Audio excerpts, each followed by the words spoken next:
energy. Winners Circle Monday. These two right here, Scottie Scheffler staring right at Nelly Korda, are on top of the world, figuratively and literally, and cannot be stopped. We're going to talk about them in their back-to-back to losing to Steven Yeager to back-to-back wins at some point. We're also going to talk about Billy Horschel back in the winner's circle. Billy's back. Oppo Taco Field event. We'll take it. And then the biggest winner of the weekend didn't actually win his tournament, but this kid, Miles Russell, I mean, doesn't even have his driver's license yet. He makes Charlie Woods look like he plays PGA 2K. Yeah, to be good at golf. Charlie Woods wishes Miles Russell's dad was his dad. Wow, that's a great one. All right, let's tee it up. All right, where do you want to start? Do we want to start with Nelly? Do we want to start with Scottie? I want to start with Zach Wilson. I want to start with Zach Wilson. Okay. I mean, it just dropped like an hour ago, but Cougar Hunter. Zach Wilson's a Denver Bronco. Kind of crazy. Kind of a crazy day for the Denver Broncos in general. Do you think they just realized they weren't going to be able to move up in the first round, so they... Well, yeah, they didn't want to mortgage their entire future to move up to get a maybe, just like Zach Wilson's a big fat maybe. Do you know what else a big fat maybe is? A text we got from a unanimous source saying that TB12 might be coming to Denver. RK called that like 3-4 months ago. Well, that's what he. I mean, it's not definitely not a sure thing, but like RK said that like a while ago. That was just like the wild hair, and then I think our source is better though. Well, yeah, but we really shouldn't be talking about it. Yeah, no, I'm just I don't have any specific sources. I just Yaya also tweeted it today. So no shit. Mm-hmm. Mind readers would be insane. I don't think it's gonna happen. I don't think it's gonna happen, and I don't want it to happen. Do you know how fast I would buy a Tom Brady jersey? It would be pretty electric. It would be faster than the Russell Wilson.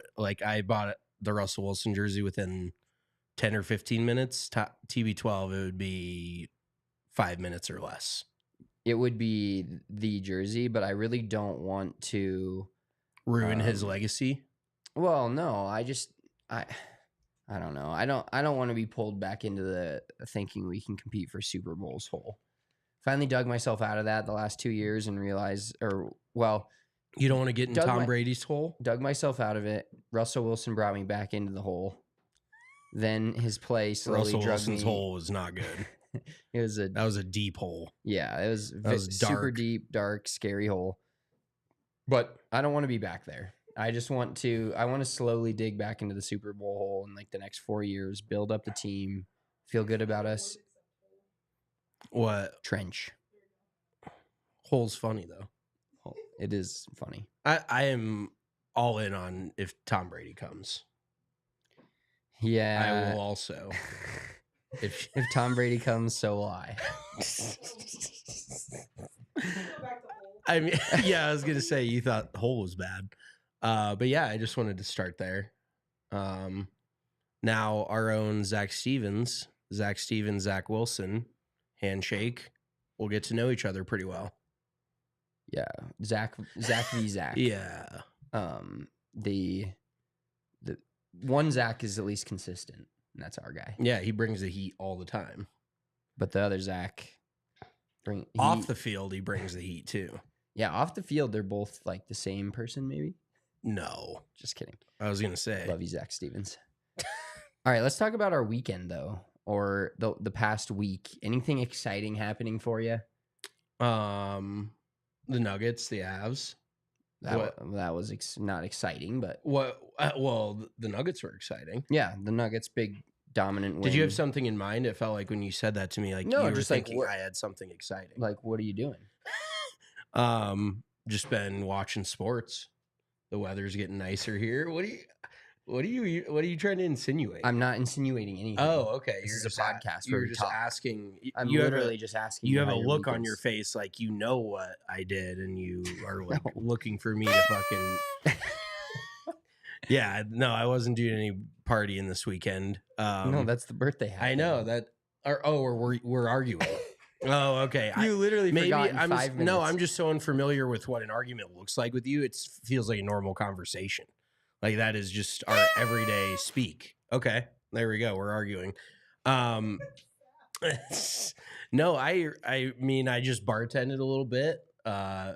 Nuggets played well. Avs played well. Other than that fucking absolute pigeon between the pipes. Hopefully he will not see the ice again. But other than that, just working, just grinding, enjoying life. So like I said, the weather here is improving. It's almost like next week for our golf tournament. Shout out City Park. It's supposed to be, or is that 2 weeks from now? It's 2 Fridays from now. 2 Fridays. Okay, so never mind. But the I weather think- could be shit by then. Don't But it's say supposed to that, be in the 80s because that next stresses week. me out just thinking about that.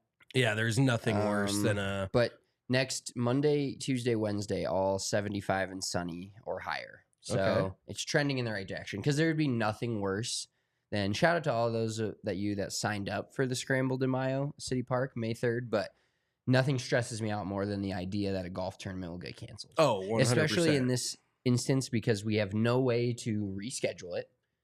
There's no way to change the date. There's no way to get another tournament at City Park this year. So Not a dime back. I'm scared. I'm terrified, but we're going to put it in Mother Nature's hands. Fair enough. I did discover that Chick-fil-A has a really good Cobb salad. I go through phases where I like want to eat certain things for lunch like every day. I was on a Cafe Rio kick there for a hot minute, but that just totally wrecks my stomach. But the Chick-fil-A Cobb salad is off the hook. Have you ever had one, Marissa?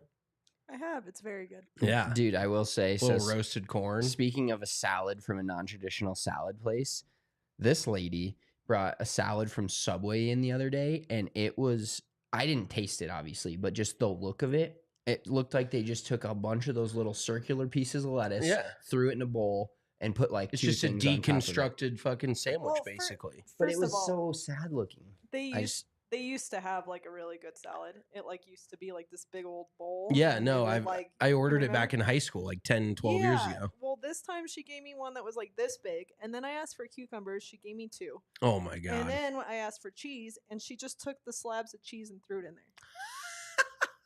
That is legitimately a deconstructed sandwich. Yeah, and I didn't get lettuce because I don't like lettuce, but I got spinach. Oh, I was going to say, how do you have a Um, salad without lettuce? But that Yeah, checks out. But I got it the way that Spencer likes it, which is soggy and gross and wimpy.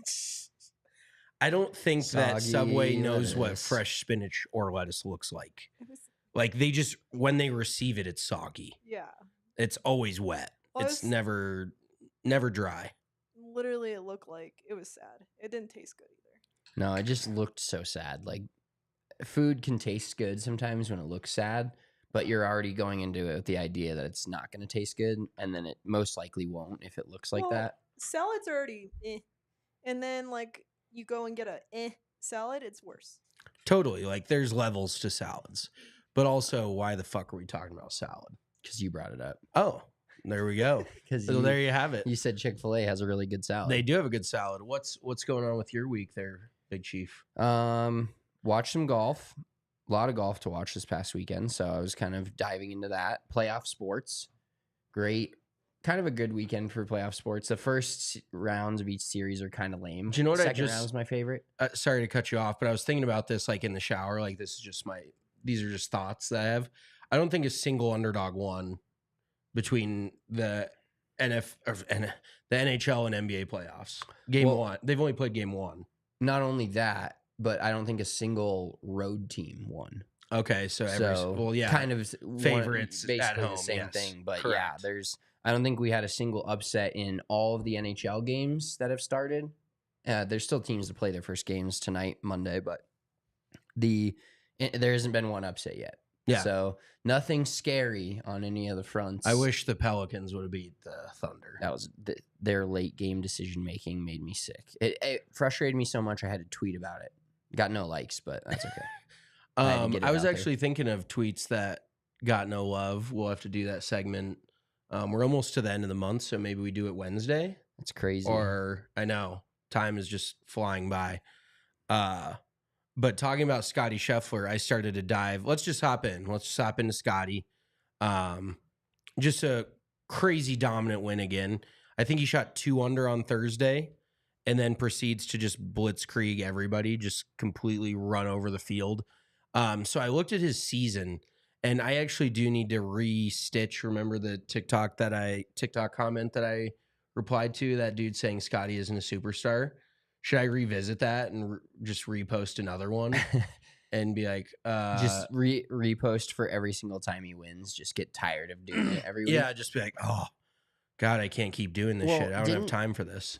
But wasn't his point that we were misinterpreting Scottie's not a superstar? And that's what he was saying? No, he was saying that Scottie hasn't won in a year and he's not a superstar. Oh, that comment. Yep. Yes. Scottie, in his 9 events he's played this year, he has 8 top 10s. He has 5 top 3s. So I looked back at some of Tiger's greatest seasons. Scottie's actually on pace right now to consistently finish in a higher spot. Like if you were to average place him in every tournament, Scottie's season this year is on track to be like better than any of Tiger Woods' seasons. Well, let's get into that in a sec. We'll throw some more Scottie stats at you, but I do want to talk about the Tiger Woods Scottie Scheffler comparison because I don't think it's. So you moved on from Nikola Jokic? No, I'm just saying comparing the same player from the same sport to get the relative idea of where Scottie Scheffler's actually at. But Scottie Scheffler has twice as many wins this year as he does rounds at even par or higher. Wow. And the crazy thing about that is he has 0 rounds over par. He has 2 even par rounds. That's disgusting. When you go out on the PGA Tour on some of the toughest golf courses, I mean, they're not that tough, but they're tough. Let's put it that way. If you're making it relative to like the everyday course that you play, what the average rating for a golf course on the PGA Tour, I think, is between 74 and 76. So, oh, dude, I wonder. I haven't seen anybody calculate Scottie's handicap this year. Oh, we need that. But we need the somebody needs handicap to calculator. Post his handicap because I bet it would be somewhere in the plus 8 to 10 range. What is it? Can you find his scoring average for us? I can. I do know that in the last 4 events or 5 events, they did like a cumulative average of all the players that, like the top 10 players in average in each tournament, and they were all cumulatively average of 1 under par in all the events. So somebody playing in the Masters and then somebody playing in I'm picking RBC. up what you're putting down. Scottie Scheffler, 66 under par. Holy shit. I mean, the run that this guy's on, and the other crazy thing about, like, the Masters goes without saying, the Players goes without saying, he's just winning, the Arnold Palmer, he's winning tough tournaments, but, like, this is where the he's not playing the best players argument goes to die. He didn't win the Corrales Invitational Punta Cana this week like Billy Horschel.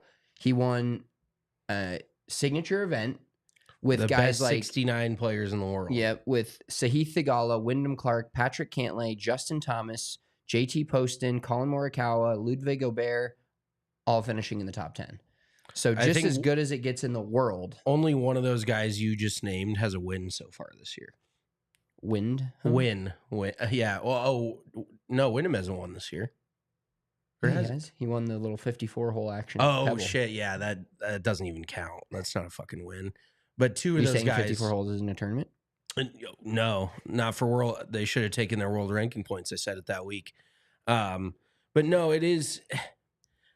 I don't really know what words to use because this is like a run unlike anything we've seen. You know, we were very small children when Tiger went on his crazy run. Weren't really into golf. I was probably playing in the sandbox at that point, eating dirt and shit. But I honestly, the lack of parity, like I hate to double down, but I don't think it's good for golf. Like, do you feel like golf is better this week for Scottie having won? I feel like he's getting to a point now after winning the Masters. It was like, okay, this guy clears, like the kids say. What does that even mean? Like, this guy passes this guy's like, he's better than everyone else. Yeah, he clears everyone else. Okay. But I do think no cap, it's good for golf because I was listening to a radio station on my way in here, one of the guys kind of likes golf. The other two don't really care for it. And they're talking about Scottie Scheffler. I think dominance in any sport is good for it. It commands attention. Yes, exactly. And so now, one of the other interesting things about Scottie Scheffler, so he has 10 career PGA Tour wins, all since 2021. So he's won 10 times in the last 3 seasons, basically. Is that on the LPGA Tour? Is it 10 wins that gets you an auto bid to the Hall of Fame? 20. Is it 20? Okay. Mm-hmm. He's So halfway there. he is going to be in the Golf Hall of Fame. Well, duh. Yeah. With winning 2 Masters puts him in elite company, and then you put everything else all around it. He's won the Arnold Palmer twice. I don't know why that's so hard to say. He's won the Waste Management Phoenix Open twice. But so this is kind of my point. He's kind of a repeat offender, if you will. And he has not won a golf tournament as dominant as he's been the last 3 years past April. Not one single golf tournament. So is this his last week to win on tour and then he falls off? Or do you, because I saw a sports book that was offering Scottie Scheffler to win the Grand Slam this year. So all 4 majors at plus 6,000. that if you take that, you're the dumbest person in the entire world. I mean, yeah, but it is recency bias for sure. But like Dave Portnoy took Scotty to win this week, made like 1.2 million on him. I think he's rode him like 3 straight times. This is his second week riding him. At the Masters than the RBC. But that dude has made like $2.5 million off Scottie Scheffler. And see, we couldn't find the clip. We searched all morning. We searched Marissa, long and wide. Do you recall Spencer saying, and it was kind of just in passing, it was so quick, but Spencer was like, after the Masters last week, Spencer said, no way he wins the RBC this week. Did you remember him saying that? Because I clearly remember him saying it. We couldn't find it for fucking anything. On the show. Yes. I'm starting to almost think it wasn't on the show. Because I don't remember. Because I wanted to make that, like those videos where somebody like the clown music starts like to turn up and the clown face like goes over. I wanted to do that to Spencer with him saying that Scotty was not winning this week. But also the other thing that's just crazy is Scotty is the machine in the way of he goes and wins a Masters. Usually people have a massive fall off. Players fall off, not fall off, but they take a few weeks. They do a media run. They get all their sponsors. They do commercials, this and that. They go on the Today Show. He just shows up, Hilton Head, and fucking wins again. Like nothing happened. And what's the story with his wife at this point? I think it's kind of comical that wasn't a story this week, but it was a story all last week. And she's a week closer. Clearly, she's just getting closer, getting more dilated, whatever they call it. Here's the thing: maybe take a week off. Maybe Scotty just doesn't play. Well, that is always an option. Yeah, I do think that I don't know what the penalty is. I'm sure if it's monetary, it obviously doesn't matter to him. But I think in signature they're supposed to play in these signature events so that they get the leaderboards that we got this weekend. The other crazy part about what Scheffler did this week, winning again, was the fact that he went home, saw him at the Inward Tavern, talked about that after his Masters win. Couple of Coors Lights. Got to Hilton Head, South Carolina Tuesday night, played 9 holes Wednesday, never saw the back 9. Said, I'll see it tomorrow when I play it on Thursday, and boat races the field. Yeah. The guy's absurd. He is, I'm excited to see if we have him at some point this year. Now, like I said, the history's not on his side personally with not having won past April, but it'll be exciting to see these next couple of weeks on Bet365 what the odds look like. And if he gets to a point where he's a favorite, like a -110 to win a tournament, we do all of our golf betting through Bet365. It is by far the best app to bet golf with. Use that code ALLCITY in all caps when you sign up and get the option of betting $5 and getting $150 in bonus bets. Bonus bets are super fun to use for golf because you can take long shots. I mean, we've talked about it on this pod all year. Up until this run from Scotty, we had long shot after long shot. So do some research, listen to us or don't. Find some darts. We hit Akshay Bhatia at 40-1. So that can really boost your account for the entire year. Or you can bet a first bet safety net of $1,000 and get that back. Now, maybe you're getting crazy and you want to bet Scottie Scheffler at $1,000 to win or top 5. You If you hit that, boom, money goes into your account. You don't, you get a rebound, get to try again with that same size bet from Bet365. Once again, each way bets, you place how much you want. They'll double it for you. Put some money on a player winning the tournament and a player placing in the tournament. We had a couple of placers this week. Shout out to us, each one. Brian Harmon, I got extremely lucky. He was 5 under on Sunday, shot 7 under. T12, right where we want it. It didn't get the full payout, but at least got that bet and the winning bet back on Brian Harmon. And then Mitchell Ludwig Aubert, smaller odds, but that bet still tripled based on him finishing T10. Actually, a lot scarier than it needed to be, but the Monday finish. Let's talk about that just real quick because on a Monday finish, actually, you need to chill and the PGA Tour needs to chill, and they should have had some Coors Light Saturday night thinking about what the tee times should have been before they came to this disaster of a Monday finish. I've never seen a course and a company and a organization, what's the word I'm looking for? A business, whatever, that's so into the weather. Golf is the ultimate weather sport. When you play golf, you're checking the weather all the time. When you're on the PGA Tour, they're checking the weather all the time. They need to have a Coors Light next time they check the weather, get their mind straight, chill for a moment because they botched this. Coors Light is the best beer on the course all the time. I'm addicted to the twist-off cans because I never know whether it's a dog or a child that's going to knock my can off of my table. Addicted responsibly. Yeah, responsibly addicted to Coors Light, 100%.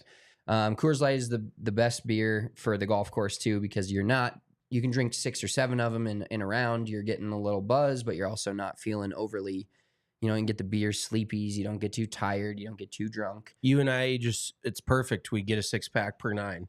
Yep. Just 3 each. 3 each, one every 3 holes. Works out. I'm really excited to try Coors Light on our upcoming, we have a bachelor party this summer. Going to play a couple rounds of golf, and I just bought the Shot Fun, which is a shotgun that allows you to shotgun a beer super easily. So we'll see how that works, but I'm super excited to Shot Fun a shitload of Coors Lights. When you need a second to chill, get Coors Light. Get it delivered straight to your door with Instacart by going to CoorsLight.com/DNVR. Celebrate responsibly. Coors Brewing Company, Golden, Colorado. All right. Hidden in the middle of that Coors ad, we talked a little bit about the Monday finish. Yes. Get your shit together, PGA Tour. What are you doing? Well, and the funny part is so a few PGA Tour players, at least I saw Dylan Wu, and I've got his tweets right here. He's a great follow. He's pretty candid. There's a few guys that are starting to get a little bit more, open about their displeasure with the PGA Tour's moves. And, it kind of sucks. Like, a lot of people only use social media to complain. So that's not always fun. Those people kind of suck. Like, if everything goes well, you don't hear from them. But if shit hits the fan, that's when they're openly, whining and complaining about it. But Dylan Wu said that they sent out a forecast Saturday night that clearly had rain in the Sunday afternoon into evening forecast at Hilton Head. They felt no need to change the tee times. And on top of it, they only had 69 players in the field. So let's do some quick math. You go out, just call it threesomes. They could have done threesomes. So that's 23 groups. They could have done that they could have gotten everybody out 10-minute blocks in about 3.5 hours, almost 4 hours. So you start guys from 8 to noon, 8 to 11:30. They finish up at like 4:30, 5 o'clock. They could have finished at that point. But so Dylan Wu's, I'll read a few of his tweets because they tweeted that play had been suspended due to darkness. 69, this is his tweet, 69 players in a signature event, and they can't finish today because they didn't want to start times earlier. That's an absolute joke. Everyone who finished before the horn got the break of the tournament. Pure carnage for all of the guys resuming. SMH facepalm emoji. And then one guy replies, these guys are great too. Like, thank you, Captain Obvious. And he goes, by carnage, you mean another night in a luxury hotel. Everyone will manage. Yes, your tour is run by morons, but you got bigger problems than some super elite golfers spending an extra 15 hours at Hilton Head. It's like, thank you for pointing out the privilege of being an elite golfer. And he goes, if Dylan replied, if you knew anything about golf, that's like when, you know, if you're the guy that he replies to and you read that first line, it's over for you, buddy. Pack it up. If you knew anything about golf, you'd realize everybody was making bogeys after coming out and the guys in the clubhouse kept climbing the leaderboard. Check the scores of everyone that had to play after the delay. Everyone wants to go home after a week of work. Clown face emoji. So Dylan Wu was clearly not impressed along with the rest of the PGA Tour, but what do they need to hire a massive multi-billion-dollar consulting firm to come in and fix the easiest fucking issues in the entire world?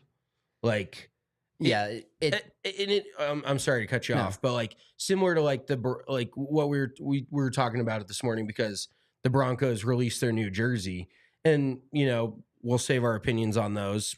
They're not terrible, but whatever.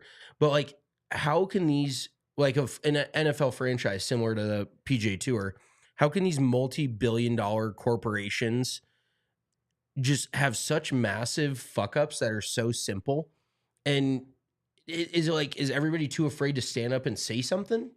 Like, what is going on behind the scenes where this makes sense to everybody? Or are they just that dumb? I think in this instance, like I'll take the other side just because that's what I like to do against you, and I'm not actually going to argue for the other side. I don't feel this way, but I think what they're really trying to keep at peace with is their TV provider and their you know, whatever that's called, the fucking their network deals. Yeah, because they want to have, which honestly is a bigger problem in general.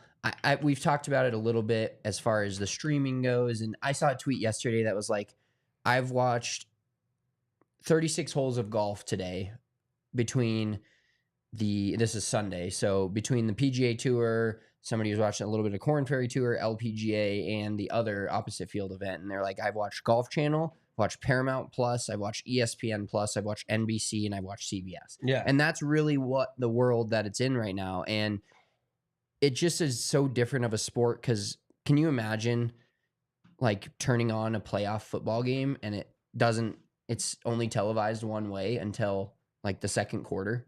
First quarter live from, you know, Paramount Plus, and then who knows what kind of coverage you're getting, because that's the thing too, is yes, you can watch the PGA Tour on Thursday, Friday, early in the morning. ESPN Plus, it is the best investment. Like, I love, if I'm home on a Thursday or Friday morning, or just even afternoon, I love flipping on ESPN Plus because you can sometimes see your groups. That's another whole story, is the featured groups. But the idea that we can't get more coverage of golf is always going to be an issue, and I think truly think they're working on that. But I think the TV partner thing is what really forces their hand in terms of making the tee times later.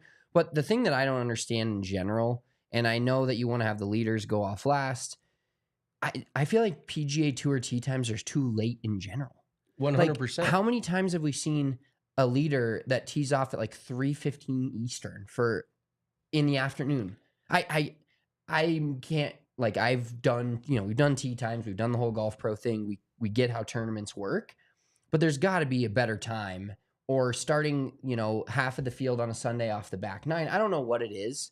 So I'm not going to act like I know the answer. I don't get paid to know the answer. But the fact that a lot of actual TV coverage starts at like 3 p.m. for a golf tournament when half the guys are already finished. Even the Masters, the biggest tournament in the world, that was the case. But when I see a tee time on a Sunday and I'm like, oh, they start at 2:30 my time, or, you know, it's like usually 12:30 or 1 Mountain Time. I'm like, cool, we got half a day.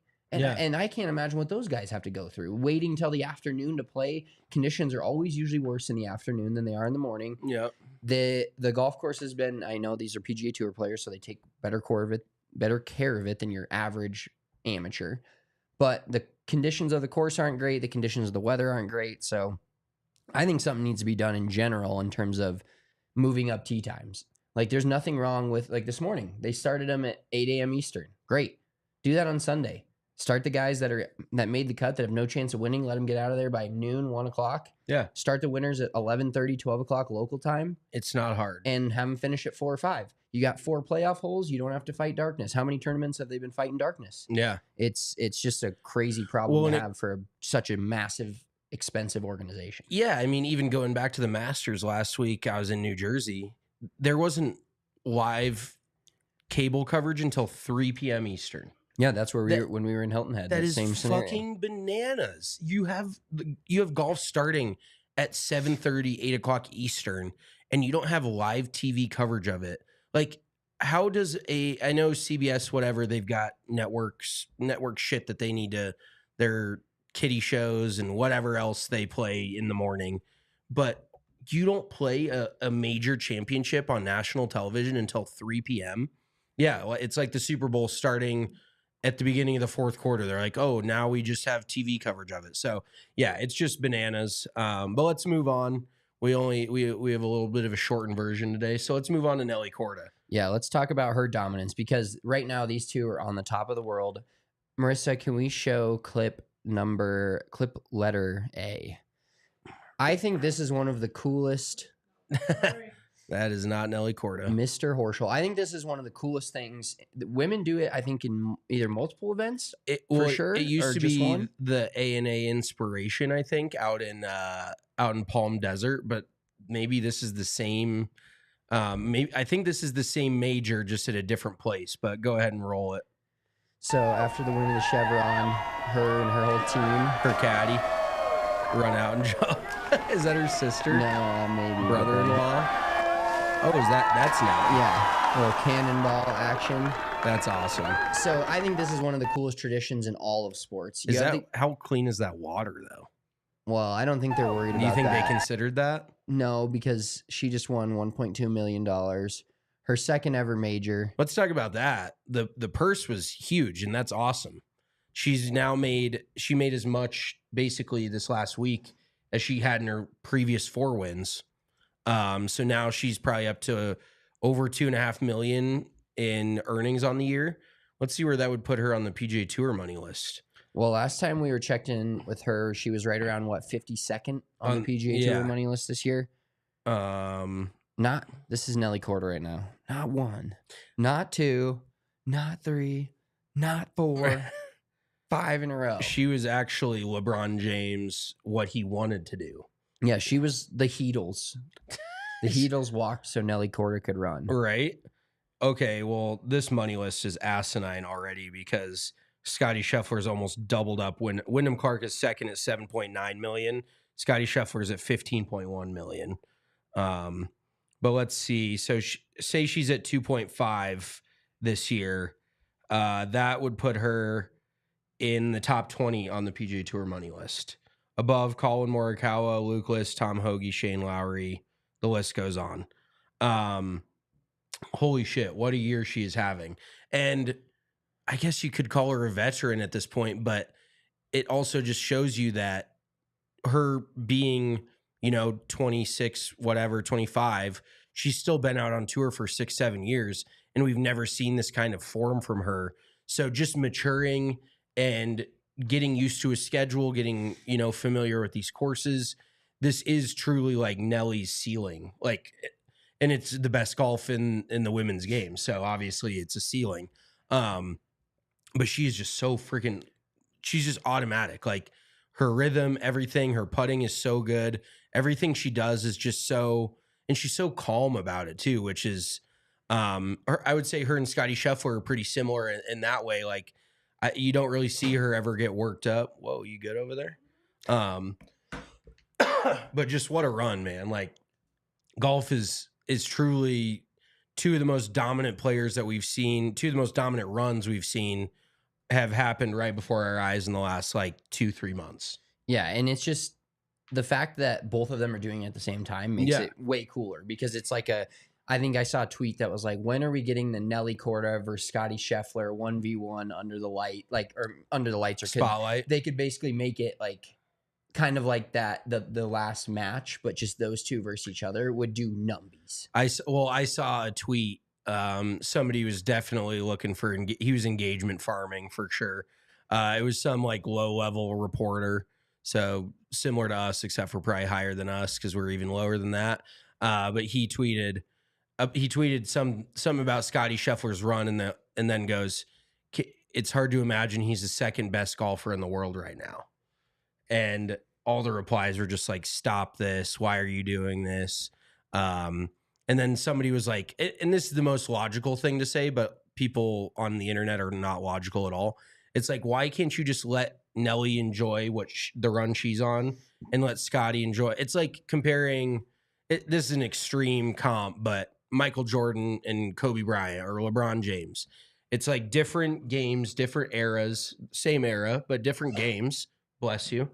Why not just let them enjoy the runs that they're on instead of comparing Nelly to Scottie? Like I guess it's an argument worth having, but it's not comparable. Like, and maybe like just for fun, maybe they're such good sports that they would go out and play on the same course. Like realistically, you put Nelly at 63 to 6,500 yards. You put Scottie at 73 to 7,500. Probably pretty close. I still think Scottie has the edge there just because he is on such a tear right now. Like, I mean, and so is Nelly. It really is hard to say. I can't even give a good like assessment of it because I think at the end of the day, it would probably come down to like, if it was just an 18-hole match, it would probably come down pretty close to the last few holes. Yeah, they're just both at the top of their game right now. And Nelly has won a bunch of, like, don't get me wrong, Scottie. So another little thing about Scottie is all the tournaments he's won have been like very south. And people, this is like big brain conspiracy theory ideas, but so they're earlier in the year and south, like Arizona, Florida, now South Carolina, but he hasn't like conquered the US Open courses up in New York and those kind of things. But Nelly Korda's won all over the country now. Her last one in Texas. She play on all grasses. The run she's on has only been done twice in the history of the LPGA Tour. There was 2 players to win 5 straight times. If I had to guess, I'd say Annika Sorenstam and Lorena Ochoa. Oh, okay. Close. Annika Sorenstam is one of the 2. Give me a hint on the other one. You were close on the origin of Lorena Ochoa. This is a little like older. Yeah. Nancy Lopez. Yep. Okay. Wow, dude. Look at you go. Nancy Lopez. I know ball. She joins Nancy Lopez and Annika Sorenstam as the only other player since 1978 to win 5 consecutive titles. And she gets to top that next week as she's scheduled to play in the JM Eagle LA Championship presented by Plast Pro. What a mouthful. What was that sponsor again? Plast Pro. I have no idea what I would that guess is. it's some plastic scenario. Okay. It's in LA though? LA Championship, yep. So she'll have won Florida, Texas, if she goes to LA. Did she win in Florida multiple times? Yeah. She won in Florida twice. She won in Vegas. Oh, damn. Was the match play win. Oh, yeah. And then Texas was where she won. So she's just covering all the bases. And Arizona. Yep. Arizona, Texas, Vegas, Florida twice. Now she's going to hit California. Yeah. She needs to take that shit international. Well, and like we talked about with men's golf is always going to have the quote unquote shine, PGA Tour shine. But Nelly doing this, and I don't mean to say this the wrong way. Let me try to not say this here the wrong way. comes the wrong way. No.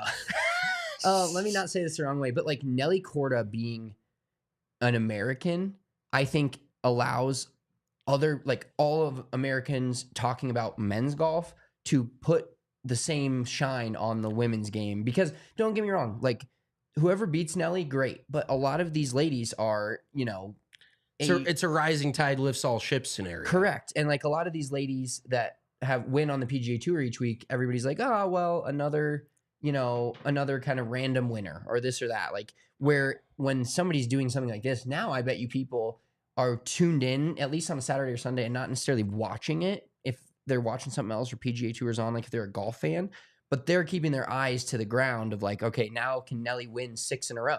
Eyes to the ground. Eyes to the fucking ground. Eyes to the LPGA app. Here's a good comparison. You wanted to compare Scottie Scheffler and Nikola Jokic. Can you compare Caitlin Clark to Nelly Korda? I think it's close. It's getting close. I was going to say, if Nelly stays on this run, everybody's going to have to be tuning in. Yeah. Theoretically, the achievements that they're at right now, I think Nelly's got Caitlin, but we're talking about from a needle moving standpoint. From a needle moving standpoint, Caitlin's got Nelly and will. But I think maybe like another win, maybe 2 more wins. If she doesn't lose the rest of the season, well, yes, that would move the needle, because it would be like every tournament you'd be like, all right, is she doing it again? Is she doing it again? Oh, we just got breaking news. Nelly Korda withdraws from the JM Eagle. 20 minutes ago. Boo. Damn. Well, she is about to take another month off. She just wants to go chill, fucking enjoy her $2.5 million, and then she'll come back middle of May and just start winning again. Yeah. What if she only schedules things she thinks she can win? Like she just picks out like another 5 or 6 events this year and just wins all of them. So maybe for her at this point, it's just about her winning rate. Let's see if she says she didn't indicate when she'll compete next. The next tournament's in New Jersey, May 9th through 12th. After this, where the is next it? Major, the Cognizant Founders Cup in New Jersey. Doesn't say the course. And then the next women's major is the U.S. Women's Open in Pennsylvania, late May. So she'll definitely be back for that one, but she may be taking a good part of May off. What is it? What course is it in Pennsylvania? Do they have that listed? No, they do not have that listed either. God, why is the Wi-Fi so ass? I'm trying to pull this up. Upper Montclair Country Club. That's pretty darn close to Morristown. Really? Yeah. Maybe you have to take a jaunt down to the U.S. Women's Open. Oh shit. No, well, I'm looking up May 9th through 12th. I won't be there then. Oh, yeah. But when the U.S. Women's Open, let's look that up real quick, because I would honestly enjoy going. It was at I think they just played it last year at Baltusrol, which is like 10 minutes from Morristown. Really? Yeah. I was not there at the time, and I told my girlfriend to go, and she said no. She said, I'm out. The other kind of crazy comparison is, as dominant as these two have been, now Scottie gets a little more shine just golf-wise, because 2 of those were actually, I mean, the Players is like the quote-unquote 5th major in the PGA Tour, and then he's won a couple of elevated events, signature series events, excuse me. I'm not going to be able to get that until they change it again. But they both just won their 2nd major as well. Okay. Which is, when you look at the overall cycle of a golfer in general and the overall career of a golfer, kind of base it on majors. That's how it's based. Yeah. But the run that they're on just in general tournaments right now is both a not since Tiger type of scenario. And there's so many people comparing them to, there's people asking, is Scottie Scheffler the best golfer since Tiger? And that is hard to quantify for me, because Rahm has been on some runs. We see players get on runs all the time. Spieth had been on some runs. Yeah. Spieth's been on some runs. But this stretch of these last 6 weeks is as close to Tiger-esque as we're ever going to get. Yeah. Probably again. Yeah. Until Miles Russell. I was going to say, we got to talk about Miles Russell real quick. The one thing I just want to say is there's been a lot of world rankings discussions out, ever since Liv came around. I think the biggest indictment to date on the world ranking system is that Rory McIlroy is somehow number 2 in the world right now. Yeah. Well, so in what world is he the 2nd best player in the world? I guess this world, but just from a logical standpoint, Rory McIlroy should not be number 2 in the world golf rankings. Like, how's Wyndham Clark not 2? He's got to be 3 or 4 at this point. But Rory's had Nelly Korda's made more money. Ted Scott's made more money than him on the PGA Tour this season. Scottie Scheffler's caddy, if you're unfamiliar. Yeah, I saw he's number 2 in the fucking world. I saw a tweet today, and I meant to save it. I'll paraphrase as best I can, but I think the distance between in points, or however that's working, between Rory McIlroy and 78th is less than the distance between Scottie Scheffler and Rory McIlroy. Yes, like Scottie is far and away number 1 in the world. But let's talk about a potential future number 1 in the world, Miles Russell, 15-year-old. it sets a record for lowest finish in a Korn Ferry Tour event. I think before 16. I think he broke. I just saw an article. It was like 3 Google searches ago. But you know what's crazy to me? And we can talk about. I mean, he obviously went crazy. He's T20 for a 15-year-old, but he signed an NIL deal. So like he's already making dollars, and he's in high school. Like I didn't really think that NIL translated to high. I thought it was just a college thing. But does this like legalize it for high schoolers? High schoolers can make, like, is he gonna roll up to high school events wearing fucking sponsored shit? Probably. That's insane. He's like, Coach, that fucking Gildan shirt you got me that matches the team. Well, can you imagine that this Grand kid? Slam shirt. So we've kind of already had this career arc once with Nick Dunlap this year. Yeah. Can you imagine this kid rolling back to his high school?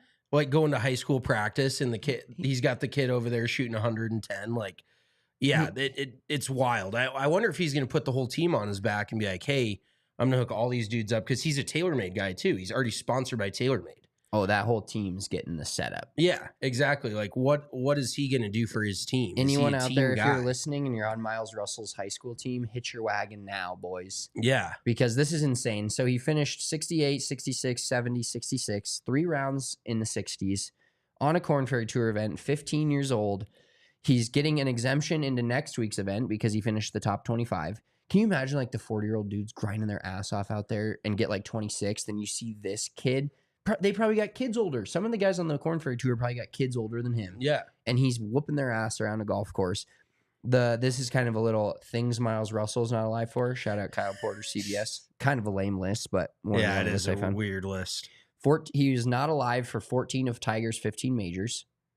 He was not alive for Trevor Immelman's Masters victory. So who gives a shit? Yeah, I didn't think about that. He's probably Trevor Immelman's friend. Rory had to drop that. Trevor Immelman's like, shout out, thanks for the plug. Yeah, Rory McIlroy's amateur career. Once again, no one really cares. As good as his pro career. A world without WhatsApp, Iron Man, or a Super Bowl-less Peyton Manning. What's Iron Man? Like the movies. Oh, okay. I thought it was like the workout. Is there like an Iron Man workout?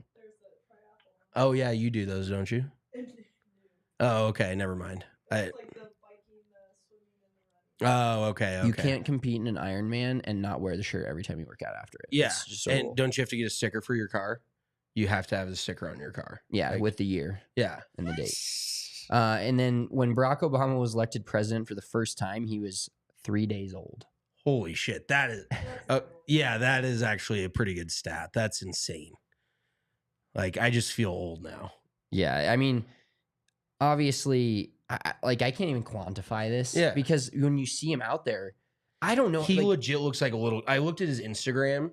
He, like, less than 3 years ago, he looks like a little kid. Like a tiny, and that's hard to quantify too. But just go look at his Instagram, Miles Russell, golf probably. I would assume it's just Miles Russell golf. He looks like, he is a child. Like, and he would whoop my ass up one side, down the other. So anybody that says golf, I mean, golf, the barrier to entry is hard and everything, but you can't complain about like anything when there's this 15-year-old out here doing what he's doing. Everyone's like, oh, it's so tough to get on and it is. It's very fucking hard. But that's how good these guys are now. Like a 15-year-old doing this stuff. And it just kind of makes me wonder, because we've heard about, like, where are they now type things. Like, in 5 years, are we even going to know who the hell Miles Russell is? And he's only going to be 20. Like, he's still going to have a whole career in front of him. But it's so hard when you peak this early and are already in the news. And it's just a lot of expectation to live up to. Well, he's got to be getting a PGA Tour exemption here soon. Has to be. A 15-year-old, bro? I mean, I think of a low-rate PGA Tour event and wanting some coverage. Oh, shout out. We didn't really talk about Billy Horschel, but you should have played in the fucking Corrals. Yeah, exactly. We only have a certain amount of time left. Yeah, but let's show this sick... This is what what's the word I'm looking for? A one-off opposite field tour event looks like. The best part is, tell me you want an oppo field event without telling me. Shout out to Case of the Golf. A shirt they stole from their service staff and a hat from their gift shop. I love everything about it. Good for Billy Horschel though. Kind of one of those like was a top rate tour player. Kind of for a surprising that he wasn't in the RB. Like I'm sure he's right on the edge of being back in the, in that top signature event field, and this will probably help him. I mean, it is crazy, but for guys like this, you're better off going and winning this event than you are finishing 30th or 40th at the RBC. You know, I mean, he made over $1 million. He's got another PGA Tour win under his belt. But yeah, Billy Ho, I mean, dude, it was just a couple years ago he won the Dell Match Play, which was a quote-unquote signature with the best 64 players in the world. So he isn't far off from being a very elite player. But just don't watch him putt because it's like one of the most painful things. You need to take what would it be? What helps you relax? I'm not or helps calm down your anxiety. Coors Light. God damn it. I can't even remember what the name is, but you need to take pills to watch Billy Horschel putt. Yeah, it's because he just fidgets like crazy. His feet are moving around. Maybe he needs to take some drugs. Maybe he needs to try calming down just a hair. Yeah, it's not fun to watch. It was funny because they were talking about Wes Bryan. So shout out to Wes Bryan, got second place in this event. YouTube golfer. And there was a tweet that was like, Wes Bryan, blah, blah, blah. The second lowest cumulative score ever shot at this tournament. And I was like, no fucking shit. He lost. Let's talk about the guy that shot the low. So Billy Horschel, once again, shout out to him. He shot the lowest score ever at the Corrales Punta Cana Open Invitational, whatever it's called. All right, let's wrap this pod up with our favorite segment, a little Monday edition of Mulligan of the Week. Mulligan of the Week is where we talk about something that happened to us in the past week. Wish we could take a mulligan on it, go back, do something different because it wasn't working out for us.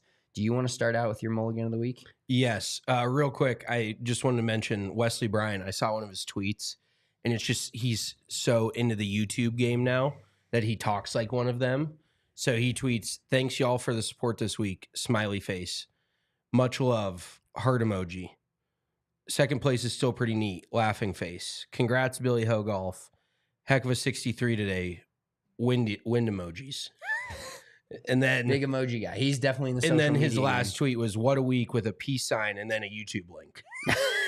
So he is he's fully capitalizing on his name being in the limelight. Yeah, well, good on him. Somebody did say that he'll get more sponsors exemptions because of how much of that YouTube golf and actual golf are two different worlds. He's a mixture of the two. Right, and now he's bringing the two worlds together. He's a one of one niche. He's got the people that only watch YouTube golf watching PGA or Korn Ferry or PGA Tour or whatever he's playing in events, essentially. Totally. So he's bringing in the crowds he's bringing in visually are huge. Yeah, that's like, what are those charts where the circles overlap?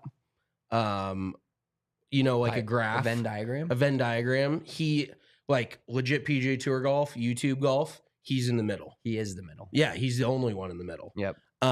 Okay, my mulligan of the week, I missed the same step that you did, trying to get in your back door. It's hard. Told you. In your back door of your house. But Spencer last week missed a big step. I laughed my asshole off. Luckily I didn't eat shit, but I definitely, and it was dark as fuck over there too. So I kind of have an excuse. You were carrying bags of mulch. So we were both at a disadvantage. I actually think I was sober also, which is because there's been nights where I've gotten in that back door pretty hammered. I don't like, and there's so much shit to run into. There's trees, the grill's standing right there. Like, I could seriously injure myself. And then I choose the night where I just am completely sober to miss a step and almost fucking tear my whatever's in your knee, like a meniscus, ACL, you name it. I almost did that. And like that feeling when you miss a step and it's just that quarter second of full blown panic where you feel like you're in free fall. Because that's where I was. Dude, I feel like every time I seriously hurt myself, it's like a blackout. It's like you see injuries all the time in sports and this and that. So they're going through it because you're not. You just see it in slow-mo or whatever they show on the replay. But like when I stabbed my hand with a knife, I was like, what just happened? And then there's a there's a fucking hole in my hand. Dude, so actually last night too, I was bartending and I was walking through the kitchen late at night and they just mopped the kitchen floor. I almost went fucking ass over tea kettle, feet out from under me.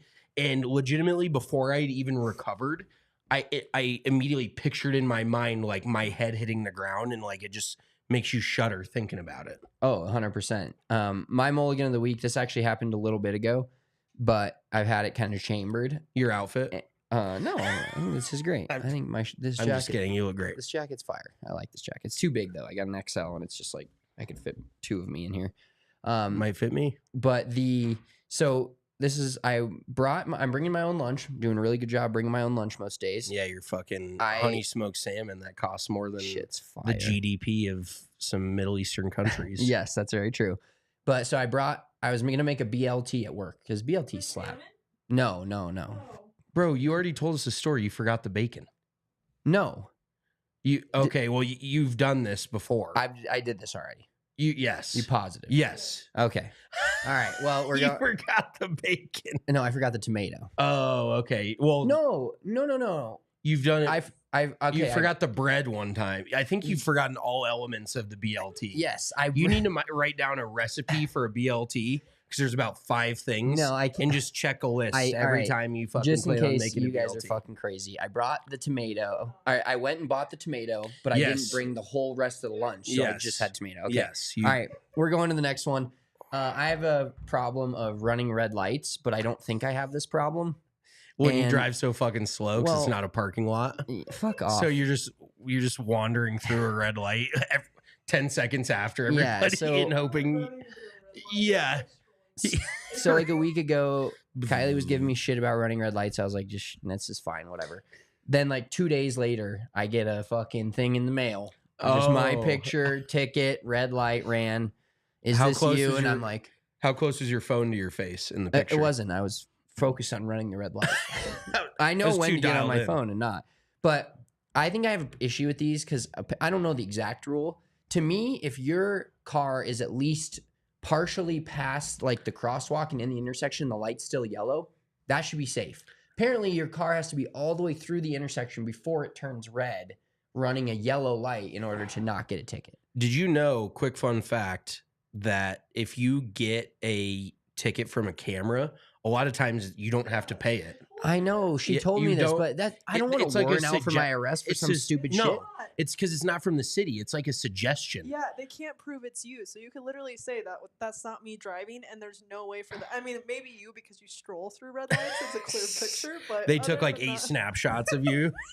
They're like, how is he still in the same place 10 photos later? But literally, I've gotten out of every camera ticket ever. I just call and say that's not me, and they can't like actually. They don't want to prove- fight it it's basically just that shit is like stealing. literally 9 News did a whole story on how to get out of it. So I mean, Yeah. it's not a Well, thing. I paid it, so Oh, okay. take my money. Take my money. I don't want to warrant out. I don't need that. L7. I don't need that over my head. Okay, Marissa. Mine's not as exciting as Spencer's, obviously. That's okay. So you guys know I'm really sarcastic, and I tend to impulsively say things at this office without thinking. Sometimes it goes too far. No. Sometimes. Oh, whatever. Anyway, I was at the gym, and I don't ever talk at the gym. I just usually do my own thing and don't say anything. But there was this girl that was trying to rack her weights, and I don't know why I decided that I was going to make the decision to talk to this woman. And I was like, are you going to hurry it up, or am I going to just be old over here? She literally teared up. She started panicking. She was like shaking and like trying to put the weights back. And she's like, I'm so sorry. I'm so sorry. And she like was about to cry. And I just felt really bad about it. Oh, wow. Damn, you're that girl that like you would hate. You shame people like, at the gym. I just like Is it because you're just so fit and you're just so Totally. above everybody else? You're on your just high belittle ground. the little guy. I Yeah. look like a grandma when I go to the You gym. see my fat ass on an elliptical and you're just like, fuck you, You dude. done yet? Yeah, get the fuck out of here. This place isn't for you. I No. just cry onto my stomach. I'm quiet and I don't bug anybody. Oh, okay. Well, sounds like you can't say that anymore. Although one time I did go to the gym when you were at the gym, and I knew it was you, and I made eye contact with you multiple times, but then just didn't acknowledge you. Oh, yeah, I know. I saw you and I didn't say anything Because that's how much I stay to myself. I legit don't say a fucking word to anybody. Yeah, you were on the bike for a while. No, the elliptical. The elliptical's my jam. Low impact, can't get hurt. Walking in the elliptical are my speed. That's how you know you're old. I was on a work call on the bike the other day, and I started like ramping it up a little bit, and then I had to talk, and I was like, all right, I think you're doing something else. Yeah, and there's music and whatever. Bad look. All right, we'll be back on Wednesday to preview the Zurich Classic. One of my favorite tournaments of the year. Such a good one. Team event. Matt and Alex Fitzpatrick winning it this year. Good tweet about it was like, the ultimate flex would be Scottie Scheffler showing up to this event and winning it by himself. He could probably do it. I mean, if he hit 2 shots, 100%. Oh yeah, well that boat race everybody. Yeah, but but that wouldn't even be one fair. shot, I bet it'd be a close. The alternate shot, he'd be so dialed. Yeah, he'd beat everybody. 100%. All right, have a great Monday night. Go Nuggets, go Avs. Enjoy the playoffs. We'll talk to you on Wednesday. Peace. Peace.